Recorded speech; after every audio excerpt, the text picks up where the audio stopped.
Mike Tyson is in his wheelchair. All right. Mike Tyson medical emergency. Mike Tyson is reportedly okay after suffering a health scare aboard a flight from Miami to Los Angeles Sunday evening. Tyson, 57, began experiencing dizziness and nausea about 30 minutes before the plane landed. The boxing champ's rep told the New York Post he's doing great, despite feeling nauseous and dizzy after an ulcer flare up about a half hour before landing. Tyson furthered that, posting to X, stating, "Now feeling 100%, even though I don't need to be to beat Jake Paul." People, look. You know what? Let me start with you, Wolfie. Right? We've heard so much about this crazy shit because it was you that really mentioned it with, uh, you know, Nick Diaz coming back, and maybe he shouldn't be fighting when he should. But Matt Tyson here, a lot of people have been asking, who the hell sanctioned this fight? You Fight, know, yeah. It why makes is this no guy? sense. Why is this guy getting back in the ring? And on top of that, having a fucking ulcer flare up like that, doesn't that give a target to somebody like Jake Paul to actually target body shots? You know what I mean? Be investing in the body, but what's your whole take on this guy at his age with all kind of health scares like we just seen happening? Like, what's your take on him even getting back and doing this with Jake Paul at this Well, point? I don't know Tyson. I'll be real with you. The only way I can actually answer that is to say that I don't actually know Tyson's takes on it, but I know Jake Paul's take on it though, in the sense of it's a legend of boxing. It'll give him even more name in Stardust, if you like, because he's been highlighted next to another legendary great fighter. Because he did the same thing with Anderson Silva when he was washed up. He had a fight with him in a boxing ring, and it was a way that Anderson Silva wasn't even prepared to do. Like it makes sense from the Jake Paul's point of view, but it doesn't make any sense because why would Tyson even entertain this boy? It's just like you're arguably what the greatest ever heavyweight boxer, not only of your generation but possibly of like all time. Why would you even? It's like, would you expect GSP to come back and fight this guy? No, you wouldn't. Only in the world of boxing, bro. So the thing is, it's called the money fight. So Mike hasn't fought in a long time. He's got all his businesses going, but we know what YouTube money is and what YouTube money has brought Jake Paul, the fame. He with everything he's doing, his brother's doing, it's a money fight for Tyson. Tyson's like, well, even if he touches me, I'm probably not going down. And I am Mike Tyson. It doesn't matter. Jake Paul is like, yo, listen, I get to fight the greatest, as you said, the greatest heavyweight boxer. Well, look, arguably ever, So I think it's a win-win for both. I can't wait to see them get in there and someone hopefully, do an Anthony Joshua Ngannou on somebody. Let's see what happens, But I'm excited for it, definitely. I hear that because I wouldn't mind seeing Jake Paul getting destroyed by Tyson because I've seen obviously Tyson's kept in shape. It's one of those ones where he's always kept. You always see him doing the videos of the boxing when he's hitting the bag and the kind of thing. The only thing I will say is, okay, he could probably still. It's like watching Rocky Balboa, the movie, isn't it? You got this comparable thing like where you got the young guy versus the old guy. One's gonna be like the spritey guy that should be running around with cardio all day. The other one's going to be the old experienced guy who's got plenty of power behind his punches. But like, again, I mentioned with the Chuck Liddell thing in terms of when is money worth your health? Because I'm not being funny. How far away is that fight?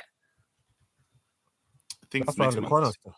Yeah, 2 weeks, Pardon? 5 15, weeks, 15 to something like All that. right, 5 weeks. Man's in a wheelchair.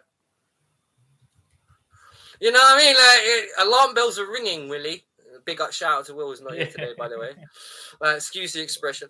Big shout out to Lockstock and Two Smoking Barrels. Barrels as well. There you go, Leroy knows. But it's the thing is, if you're like, we all know it's a money fight, but is the money really worth your health? Because I'm not being funny. If you're having problems into the fight, in the lead up to the fight, you're not going to be training going into the fight anyway. You're going to probably just have to fight as you are. And I'm not being funny. Like what happened with Chuck Liddell, please don't take that one punch too many where infection F's your health for the rest of your life. Please.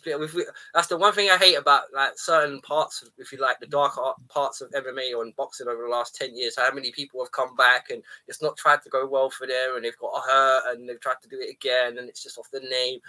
Yeah, I don't want to see great fighters getting destroyed in their like real life just because they didn't know when to say no. Like that's just my heart as a fan. I don't know if anyone else echoes it, because I do think if Tyson connects properly with him, he will destroy him. Because I don't think he's going to have been hit by anyone like Mike Tyson before, but it's just not worth your health. And as we talked about previous episodes, the rules do favor both fighters in different ways. Like 2-minute rounds actually favors Tyson, just given his age, and doing 3 minutes might be a little bit out of reach at his age, with a young Jake Paul just hunting him down. But man, honestly, a health scare, like I don't know how this fight gets sanctioned. Magdane, you got something on this, Magdane? Ready me, boys. I'm ready me, boys. Oh, Mind your mic. Don't break your mic again. Don't break your mic. Don't break your mic again.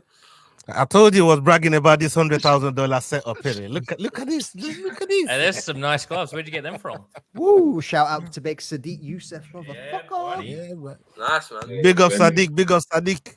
Yeah, mate. So fucking man fight. 57 years old. Let the man fight. Yeah, I mean, be 58 by the time it comes in. Yeah, media blew this one up as always. Stomach ulcers, like and they blew it up like they pulled over the plane or fucking brought the plane down because that man was dying. Yeah, he's in a wheelchair. We've seen him in a wheelchair in the past. Like, yeah, it's also a safety precaution. Yeah, like we spoke about this 1,000,001 times. Like the reason the plane never took off because apparently it was too hot from sitting on the tarmac or something. It was delayed for 2 hours. The air conditioning fault, yeah. Yeah, or whatever else. Right, yeah, cool. They've got, I mean, these are fucking 12-ounce gloves. They're the size of these fuckers. One of them, I've got a pretty fat head, boys, and look at the size of that. This man's about to go for like a 16-ounce glove or something, you know what I mean? So he's going to be well protected as long as he keeps his fucking hands in front of his face. Well, Jake Paul's going to be well protected.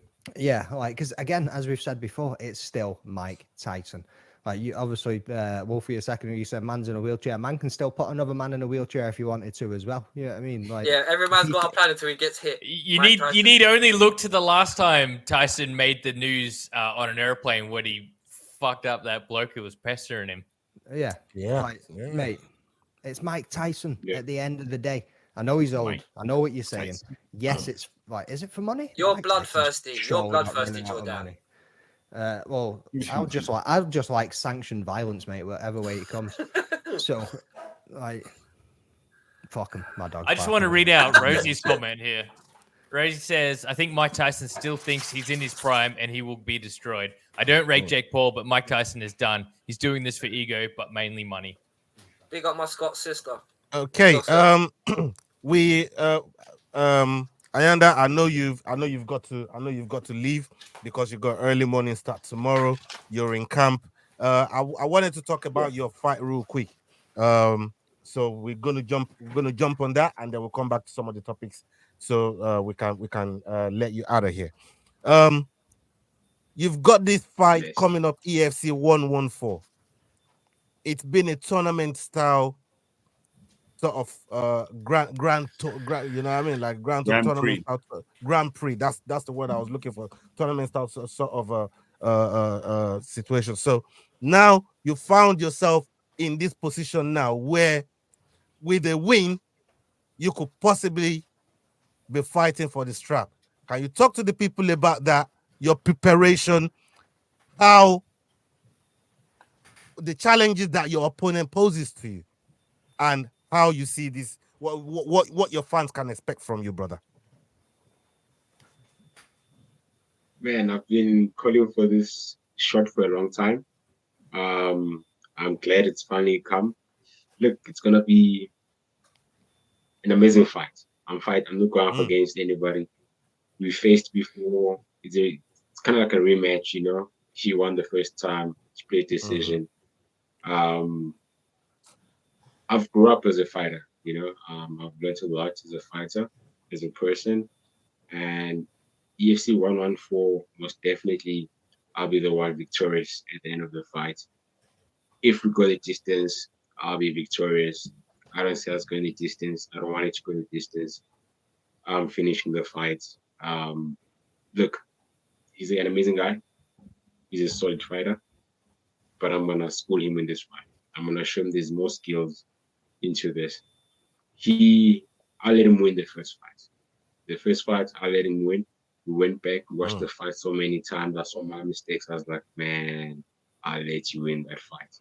So this fight is gonna be an amazing fight, man. One thing I can tell you is this: his camp or his coaches, his teammates will be the reason he loses Thursday night when we finish that fight. And I'll let everybody know why after that fight. That his teammates and his coaches will be the reason why he loses that fight.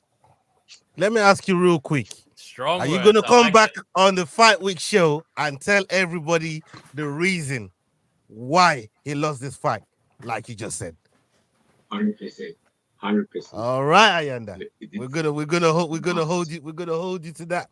I'm gonna confess something right now, right? And I shouldn't be giving yeah. him props live on air, but I'm gonna do it anyways.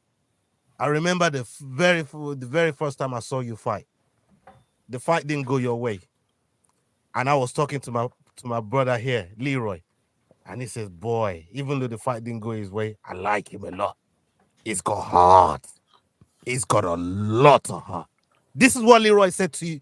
Said about you. Like we just sat down and watched your fight. Like, boy, there's one thing that I took away from that fight there. This guy's got a lot of heart, and if he carries on in this vein, he's gonna get to the top. Like Leroy predicted this months and months and months ago. I lie, Leroy. Boy, was I wrong. Just You see, joking, man. this is why I shouldn't be giving you fucking props. Live, you see, people, this is the kind of shit I have to deal with. But there you go. You know, No, I seen a way. I mean, you've showed it every fight, and like you said, like you didn't. He didn't win that fight. You lost it. You know, and now you're gonna right that wrong. It's an easy night. 100%. Yeah. 100%. You got something for you got something for Ayanda before Ayanda gets out of here. Yes, Ayanda, look, it's going to be a great fight, like you said. How was it at the stare down at 113 when you guys met in the middle of the hexagon preparing for this fight? How was it facing him and seeing the intensity? Like, I was there and it was really intense and amazing. How was that for you? For me, it was amazing, because for me, something different was amazing. And I could see he wasn't really sure. He's still not sure what's going to happen. Like I said, his game plan is straightforward. First fight, don't think that he made him win that first fight. He took me down. Yes, I'll give it to him. But what did he do after he took me down? All these guys that have fought, I've given my back to them. I've done everything that MMA fighter or coach would say don't do. I always do it. But they can't seem to do anything about it. First fight, he took me down. I don't remember how many times he took me down. But what did he do with those takedowns? That was the question. Stand up, he knows because he can't handle me. Here's the one thing. People forget about the jits. People forget about the wrestling. Do I like to use it? No. I like to keep it standing. I like to keep it flowing. It's my style. But in this fight, there'll be something different happening. I'm gonna show him exactly that he won that fight by a fluke. And I keep seeing in the media, in the interviews he's doing everywhere, they try to make my weight an issue, as if I've never missed weight. Like I've never missed weight any of my fights. I've always made weight. I'm cutting weight right now. Everything's going True well. I'm professional. good. So exactly, So I don't know what they're trying to do, but hey, look, I'm gonna show up on weight and I'm gonna knuckle down and throw down, man. We're all going to That's be how I feel. watching you and backing you, man, 100%. Because we're excited as fuck just to watch it. Yo, are you going to be there live? Oh, yes, sir, I am. I'm Definitely. jealous. Yeah. I'm jealous. Like this is And 5 just minutes. for everyone listening, Just up the we road will from be Yao. doing live commentary as well. Yeah, sorry, Ola. No, I said this place is like five minutes from Yao's house, man. Like it's across the road. Yao don't be missing them kind of things there, man. You know what I mean? Wolfie, you have something for Ayanda, please. Yeah, I was gonna ask the number one contender here. I was gonna say to him, like, you seem confident in the way you're answering the question, and I like the smile you had when you said about you're gonna do something different. Can you tell us, or what gives you such confidence? Because you look really confident. Like, what in your preparation or your training have you, like, if you can say, have you been doing that gives you that? Because you look, and I hope you carry that into the ring with you, my bro. Like, please, like, make sure you go into the octagon with that same belief. Because, like, obviously, you need to have that belief in yourself first, of course. But can you, like, without going too much into your training, can you tell us like what gives you that confidence? You said about your wrestling. Do you think you have a particular asset that's going to work well for you in this fight? So with me, I don't buckle under pressure. I don't know what pressure is. I'm always calm, collected, cool, man, entering the fight. You can be a veteran, I think I've fought almost every fighter was like a strong opponent, but I always take it, man. Look, going into this fight, I'm super confident because I know he didn't win that first fight. I won that first fight. I let him win that first fight. And we've been working, man. Not giving much away. We've been working a lot, not only for him, but for Kabisa as well, because we know we're going to take the W. So we've been really, really working, and we know exactly how to defeat him. It's obvious, it's straightforward. He has nothing special. I don't see him doing anything special. He got away with that fight with Billy the Kid. I think it was the ref could have let it go for another minute or few seconds at least. But look, safety first. So props to the ref. But here we are. We're running it back. And this time I'll show exactly what that first fight was just. Good luck, my brother. Good luck. I'm not scared, man. I'm excited for this fight. I just can't wait to eat after weighing. That's why I'm worried about is eating. 100%. Magdane, finally, you have something for Ayanda before Ayanda gets out of here? Yeah, man. First off, sorry for just walking away there whilst you're answering questions and stuff. Man, my dog was being an absolute dickhead. But I think you've said everything that you need to say, man. Like you're looking confident. What I really like about you, what I enjoy about you, man, is you're very calm. You're very centered. You're very aware. You know your own skills. You know everything about yourself. You're dialed in on this opponent. You know what I mean? Everything that you've got going on right now, you're in a good headspace and you can see it. It's coming across. Like on the screen, talking to you, hearing you talk about it. You're present. You're in the moment and you're ready for this fight and you can see that you're there, bro. So get it done, mate. I'm looking forward to seeing it. All the best for the rest of the camp. All the best for the rest of your cut and the weight and everything Laser else. focus. Can't wait to see you get in there and do what you do best, bro. Yeah, man, 100%, man. Sharpen those blades too. Ayanda, you know the Fight Week show is behind you. We're gonna be watching. We're gonna be supporting and rooting for you. And yeah, we know you're going through a brutal weight cut at the moment. Weight cut, whichever way you look at it, that shit is always brutal for you fighters. It's one of the things that I really, really appreciate about you guys. And for the guys that always miss it and make it a habit of missing it, I don't got time for them, man. I got zero tolerance for that shit, bro. You know what I mean? So we make a point of that on the Fight Week show. But salute to you, Ayanda. We're gonna reach out to you again. We're gonna be supporting you through your fight, and thank you for stopping by tonight. Appreciate it, man. It means a lot. Thank you guys so much. Come on my channel, man. I'm gonna kick him in the head. Yes, I know that people forget about the gist, but please do kick them in the head if you can. Yeah, give you some content for your channel. 100%. We'll see you again, Ayanda. Thank you for stopping by. Take it easy, bro. Thank you so much, eh? Enjoy the rest of the evening, guys. If you've enjoyed this video, don't forget we do our Dust Off Shakedown every Wednesday, 9 p.m. UK time. Don't miss it.